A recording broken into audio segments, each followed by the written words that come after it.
Hey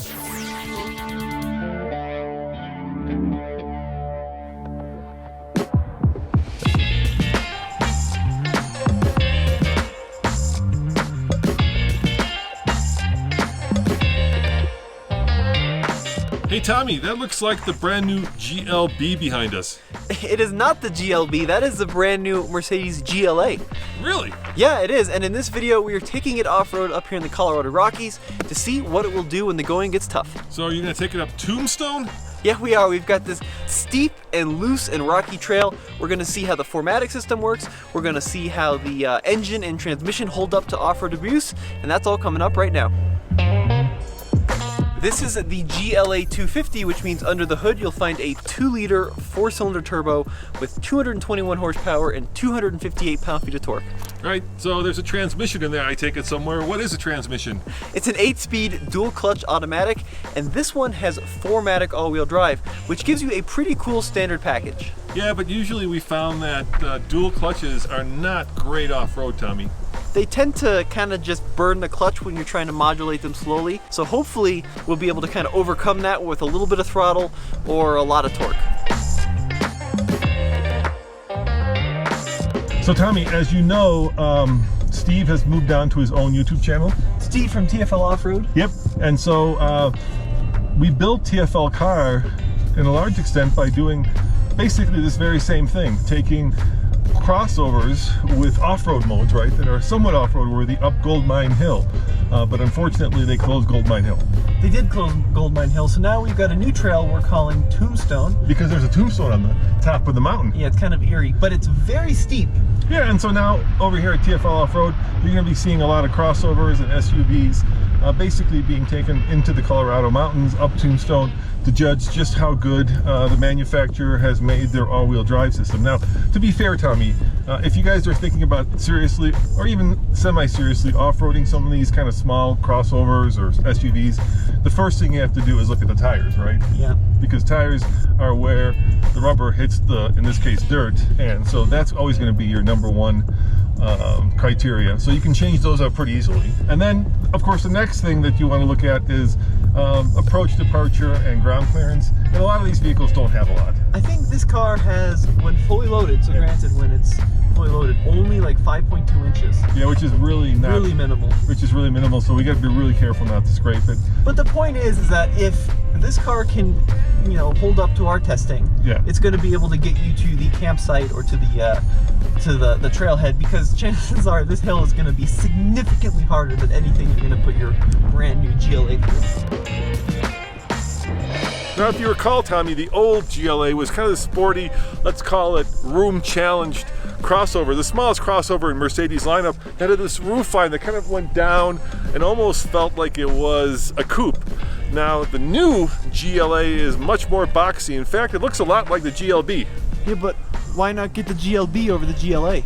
Well, because the GLA only comes with 2 rows of seating, whereas the GLB can be had with a 3rd row. At least that's what Mercedes says. Yeah, I'm not sure that's a good reason. Well, once again, if you need that 3rd row, you won't get it in the GLA. The reason we are out here in the dirt in the new GLA is because if you get a 4MATIC model, Mercedes gives you a package called the Off-Road Technology Pack, and that's just too tempting to not try out. Yeah, now 4MATIC, of course, is Mercedes speak for all-wheel drive, but there's a problem, and it's these 3 letters. This car also has the AMG package, which means these tires, Tommy, look mighty on-road worthy.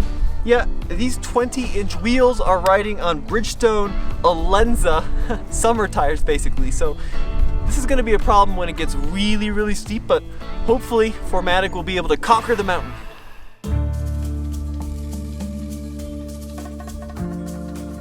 Our first off-road test is the mini hill climb. It's basically this really steep berm.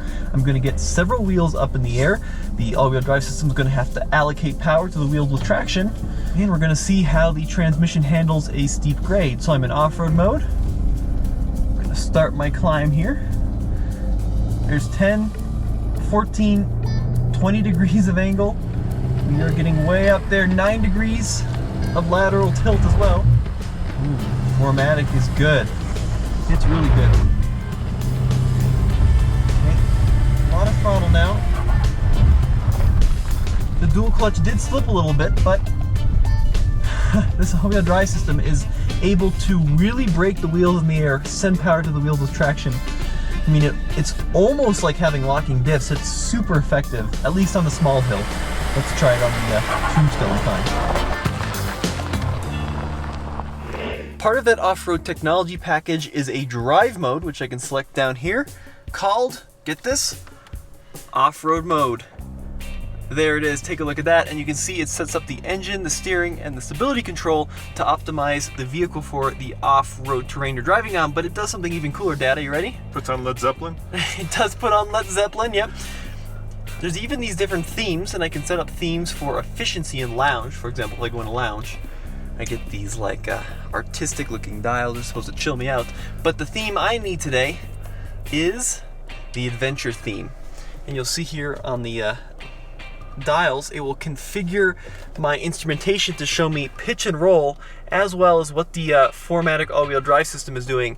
And then here in the center, it shows me my cameras, so I can see the terrain I'm going over. This is the front view. Over here, we've got a 360. I can even see wheels and tires. So that's pretty cool. I mean, that's a lot of off-road tech for a vehicle that was really never intended to head out into the woods.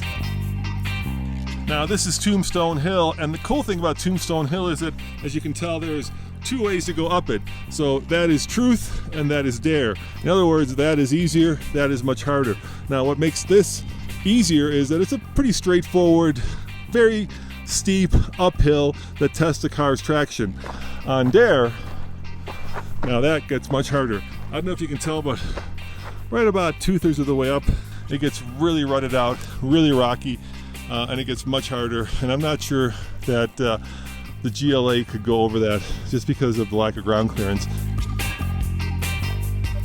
All right, here we go. So the car is selected first gear, and this is a great test of pretty much everything, because this hill may not look like much on camera, but it is very steep and quite articulated. Like right now, I've got this little ditch.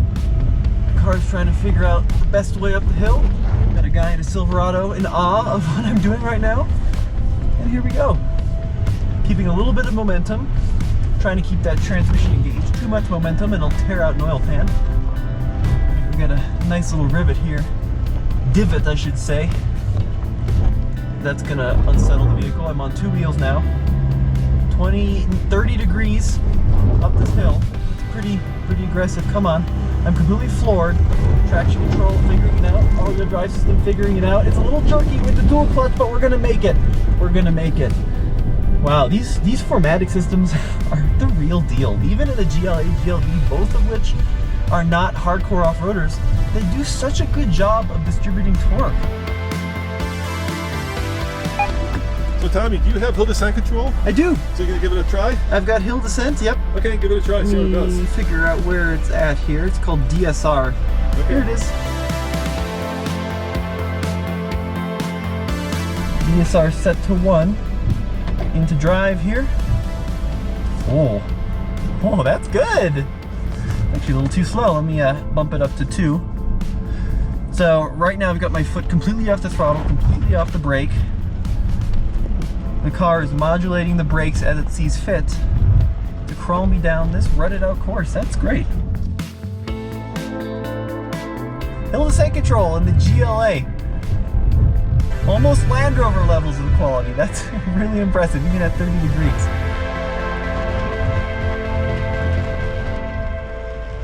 Tommy, there can be no doubt that of the two Micahs in this video, I'm the bigger, right? Sure. I am. I mean, I probably weigh 100 pounds more. So I think I'm the one to see just how much room there is in this. I'm 6'2", and in the front seat, plenty of room, right? Now I've got the seat all the way back, and the problem, of course, is that with the seat all the way back, there's no way I can even sit behind myself. So let me move the seat forward. I'm hoping this new one has a lot more headroom, so let's see. Yeah. Even with dual sunroofs, there's plenty of headroom. Legroom is a little bit constrained, but you know what? It's so much better than the old GLA.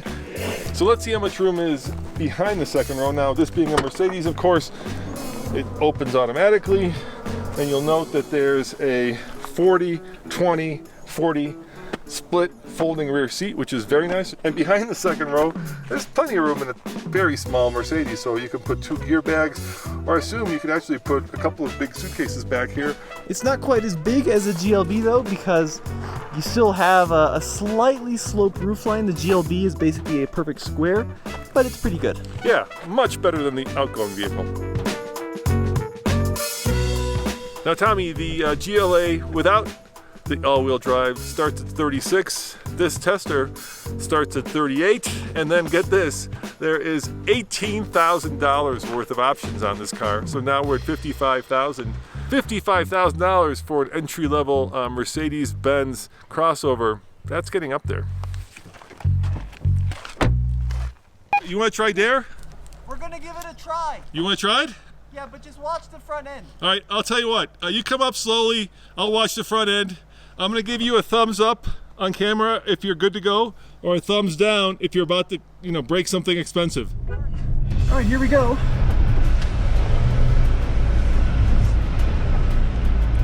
Just gonna take it nice and slow.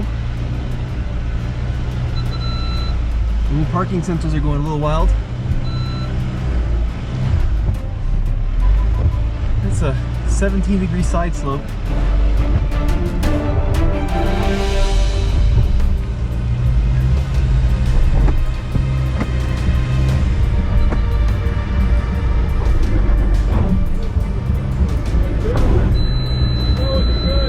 I'm forward, come on, car!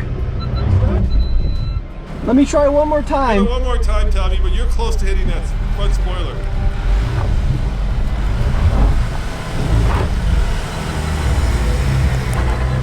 No, the transmission's giving up. It's like allowing me to one more chance. slide back. Come on. Foot to the floor. The transmission's trying. It's grinding. It's grinding. It's grinding. It's grinding. Come on. What's happening is the dual clutch is trying, but eventually it reaches like a slip point, and it says, okay, something's going on, and then it like gives up when I roll back. Yeah, I think we call it a day, huh? Yeah, I think we're pretty stuck. All right, let's not break the 50,000 plus Mercedes.